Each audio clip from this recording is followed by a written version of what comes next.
अगली खबर, टोंक से कांग्रेस नेता सचिन पायलट ने किया एक दिवसीय टोंक दौरा।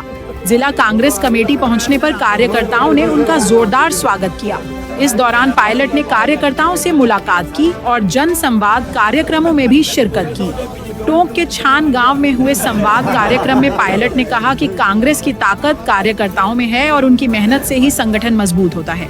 रास्ते में कई स्थानों पर हुआ भव्य स्वागत, कार्यकर्ताओं में भारी उत्साह का माहौल देखने को मिला। आगे बढ़ते हैं अगली खबर की ओर जो आ रही है। अगली खबर, टोंक से कांग्रेस नेता सचिन यहाँ तर्क दे रहे हैं, वो किसी बात का कोई जवाब नहीं, बल्कि कहते हैं आप हल्फनामा लिख के दीजिए, आप एफिडेविट दीजिए। मतलब अगर आप थाने में जाओ, कोई रिपोर्ट लिखाओ, एफआईआर लिखवाना चाहो, तो थानेदार आपको बोले कि पहले आप एक एफिडेविट दो, अभी भी जांच नहीं कर रहे हैं। तो गलतियों को छुपाने के लिए झूठ पे झूठ बोले चले जा रहे हैं। और निष्पक्षता और पारदर्शिता हमारे लोकतंत्र की मूल भावना है। वो एक ऐसी नींव है जिस पर हमारे 75 साल के लोकतंत्र की इमारत खड़ी हुई है। उसको अगर कोई खोखला करना चाहता है, डर से, दबाव से, प्रभाव से, लालच से, लोभ से, वो कतई अस्वीकार है भारतीय जनता को। तो राहुल गांधी जी ने यात्रा निकाली है और ये वोट चोरी को रोकने के लिए, और ये तो एक जगह का उदाहरण उन्होंने दिया है। और जैसा राहुल जी ने खुद कहा कि आने वाले समय में वो और खुलासा करेंगे तथ्य प्रमाण के साथ। कोई जवाब नहीं है। बड़े खेद मुझे होता है जब हम सवाल पूछते हैं इलेक्शन कमीशन से और जवाब देती है बीजेपी के प्रवक्ता। बीजेपी के प्रवक्ता क्यों जवाब देते हैं?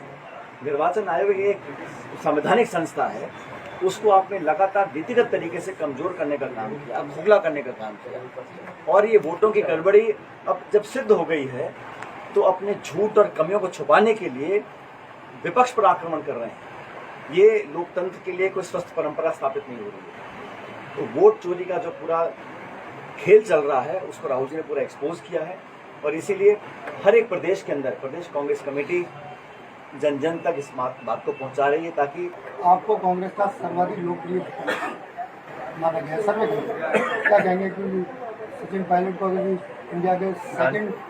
मुझे राहुल गांधी जी ने और खड़गे साहब ने जिम्मेदारी दे रखी है। मैं छत्तीसगढ़ का प्रभारी हूँ और बड़ी शिद्दत से, बड़ी मेहनत से अपने काम को कर रहा हूँ। और हमारे पार्टी के अंदर, बाकी दल का मुझे पता नहीं, लेकिन हमारी पार्टी के अंदर बड़ा स्पष्ट है।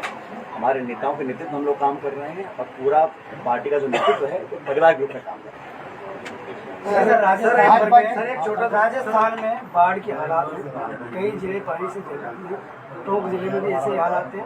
अब टोंक मुख्यालय पर भी सड़कें कम और गड्ढे ज्यादा हैं। पानी नहीं आता, घरों में पानी आता है। ये दिक्कत हर जगह आई है, न सिर्फ प्रदेश में, लेकिन उत्तराखंड में बड़ा हादसा हुआ है, अन्य राज्यों में, पंजाब में हालात हो रहे हैं। प्रकृति का जब प्रकोप आता है उसमें तो कोई कुछ नहीं कर सकता, लेकिन जो व्यक्ति भी मुझे लगता है कि सरकार को सारे संसाधन लगाकर राहत, बचाव और लोगों को सुविधा हो सके, इसके लिए पूरी मदद करनी चाहिए।